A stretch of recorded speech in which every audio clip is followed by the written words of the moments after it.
His Excellency. Ina so kowa ya ji a jikin shi. To ai muna ji kuwa. Ni ban ji ban gani. Ya kuɗin da aka ce za a raba mana. Ba za ta yi ba a ba kowa.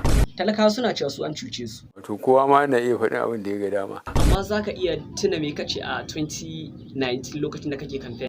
Ba za mu ci amana ba. To sai gashi kuma yanzu ka ci amana din. Ko me ya faru? To ai dole ce. Talakawa za su iya binka har daura idan ka dawo domin su dau matakai. To mutum ba sai ya sani ba zai je? A to yanzu ya magana yawo. Na je Kamaru, na je kuma Benin. Kuma mun shirya taro nan da shugaban sojoji na waɗannan ƙasashen. Wato da Kamaru.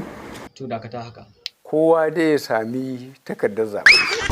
Ba mu gamsu ba. To yanzu sai yaushe za a cire lockdown din kenan. Makon gobe. Inna lillahi wa inna ilaihi raji'un.